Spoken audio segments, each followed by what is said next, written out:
Hello সবাইকে, আপনাদের সবাইকে স্বাগতম জানাচ্ছি আজকের ভিডিওতে। এবং আজকের ভিডিওতে আমরা ব্রাউন স্ট্রোমানকে নিয়ে কথা বলবো। স্পেশালি তার সাথে আসলে কি হচ্ছে এবং তার শুরু থেকে বর্তমানে এই সময় পর্যন্ত WWE তার সাথে কি সঠিক আচরণ করেছে কিনা বা সঠিক সুযোগ দিয়েছে কিনা বা তিনি তার সুযোগের কতটা সদ্ব্যবহার করতে পেরেছেন, এগুলো সম্পর্কে আজকের ভিডিওতে কথা বলার চেষ্টা করব। তাহলে আর বেশি কথা বলুন, চলে যাবে একদম মূল ভিডিওতে। প্রথমে বলে রাখি যে ব্রান স্ট্রোমান হচ্ছে বর্তমানে যে সকল অ্যাক্টিভ রেসলার আছে তাদের মধ্যে অন্যতম শক্তিশালী, জায়ান্ট লুকিং, পাওয়ারফুল একজন রেসলার, যিনি রিংয়ের মধ্যে সবসময় ডমিনেট করতে পারেন। স্পেশালি রিংয়ের মধ্যে ছাড়াও রিংয়ের বাইরে এবং হার্ড হিটিং যে ম্যাচগুলো হয়, সেই ম্যাচগুলোতে তিনি কিন্তু অনেক বেশি স্কিল, অনেক বেশি দক্ষতা রয়েছে তার মধ্যে। ওকে, তো তার সাথে আসলে সমস্যাটা কি হয়েছে এটা যদি প্রথমে বলতে চাই তাহলে চ্যাম্পিয়নশিপ টাইটেল নিয়ে বলতে হবে। তাকে অনেকবার চ্যাম্পিয়নশিপ টাইটেলের জন্য সুযোগ দেয়া হয়েছে। কিন্তু সুযোগ দেয়া হইলেও এটা জেতার জন্য তাকে সুযোগ দেয়া হয় নাই। তিনি একটা চ্যাম্পিয়নশিপ টাইটেল জেতার জন্য অবশ্যই ডিজার্ভ করেন টাইটেলটা। তিনি নাম্বার 1 কন্টেন্ডার হয়েছেন, নাম্বার 1 চ্যালেঞ্জার হয়েছেন এবং দেখা গিয়েছে যে শেষ পর্যন্ত তাকে চ্যাম্পিয়ন বানানো হয় নাই।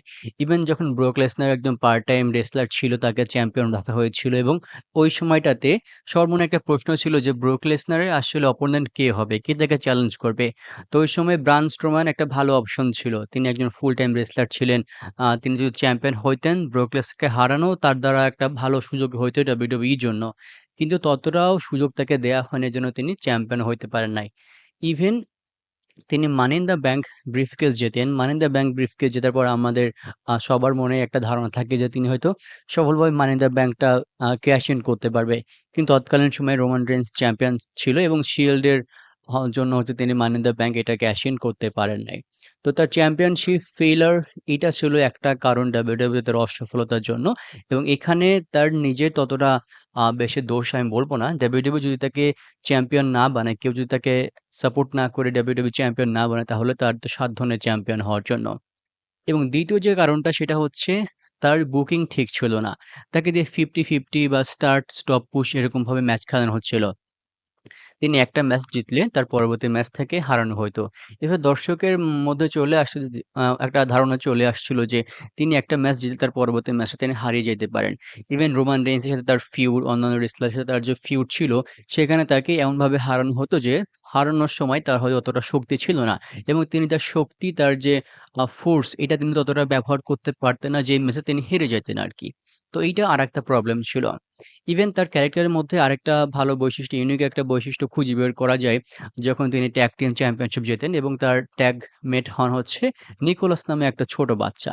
তো ওই সময় তার কিন্তু ক্যারেক্টারের একটা পরিবর্তন আমরা দেখতে পারি যে তার মধ্যেও কিন্তু বাচ্চা সুলভ ক্যারেক্টার রয়েছে। তিনি এভাবে কিন্তু তার ক্যারেক্টারটা চালিয়ে যেতে পারতেন। যদিও এইটা ডাব্লিউডাব্লিউই তাকে বেশিদিন করতে দেয় নাই। নিকোলাসের কারণে হোক বা ডাব্লিউডাব্লিউই স্ক্রিপ্টেড কারণে হোক না কেন, তিনি এইটা আর সম্পূর্ণ করতে পারেন নাই। ঠিক একইভাবে তিনি ম্যাচ খেলে গিয়েছেন এবং তাকে একসময় মিড কার্ডের মধ্যেও আনা হয়েছে এবং তিনি কিছু নগণ্য রেসলারের মধ্যেও ম্যাচ খেলেছেন এবং তার অধিকাংশ ম্যাচ এরকম ছিল যে তিনি মাল্টিপল রেসলারের মধ্যে ম্যাচ খেলেছেন। মানে একটা ম্যাচে রিংয়ের মধ্যে অনেকগুলো মানুষ থাকবে, তার মধ্যে তিনি ম্যাচ খেলেছেন। কিন্তু দেখা যায় ইনিশিয়াল পুশ, তাকে যে অ্যাকচুয়াল পুশ দেওয়া দরকার ছিল, সেই পুশটা তিনি কখনোই পান নাই এবং এইটা ছিল অন্যতম একটা সমস্যা। তো এবার আসি ডাব্লিউডাব্লিউইতে যত বড়, বড় রেসলার, স্পেশালি বিশাল যে সকল রেসলার আছে, তার সাথে ব্রান স্ট্রোম্যানের পার্থক্য কী এবং তিনি কেন ডাব্লিউডাব্লিউই চ্যাম্পিয়নশিপ বলেন না কেন, ভালো ম্যাচ, ভালো স্টোরি কেন তিনি ডিজার্ভ করেন? ওকে?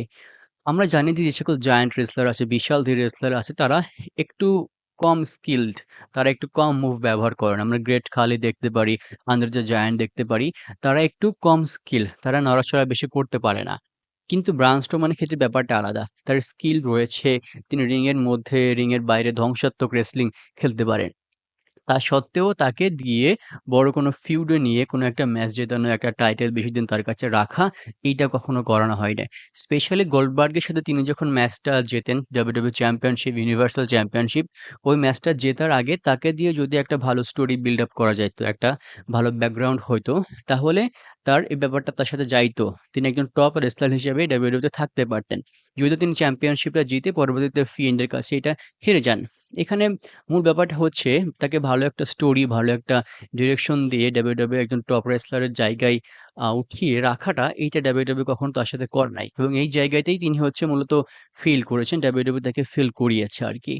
তো বর্তমানে তার সিচুয়েশনটা এমন হয়ে গিয়েছে যে তিনি বিশালদেহী হইলেও তিনি ম্যাচের মধ্যে ভালো পারফরম্যান্স করতে পারে না। এই ব্রাউন স্ট্রোম্যান আপনার রিংয়ের বাইরে বিধ্বংসী রেসলিং খেলে। সেই ব্রাউন স্ট্রোম্যান এখন জুনিয়র রেসলারদের কাছে হেরে যাচ্ছে এবং তাকে দিয়ে এখন সাইড ক্যারেক্টার প্লে করানো হচ্ছে। অন্য রেসলারকে তিনি সেভ করছেন। ট্যাগ টিমের মধ্যেও আসছেন। ভালো কোনো পুশ দেওয়া হচ্ছে না। তো দেখা যাক বর্তমানে তিনি একটা চ্যাম্পিয়নশিপ টাইটেলের জন্য একটা সুযোগে আছেন। সেটা তিনি সদ্ব্যবহার করতে পারেন কিনা। যদি এরকম চলতে থাকে তাহলে দেখা যাবে যে তিনি হয়তো WWE থেকে রিলিজ নিতেও পারেন।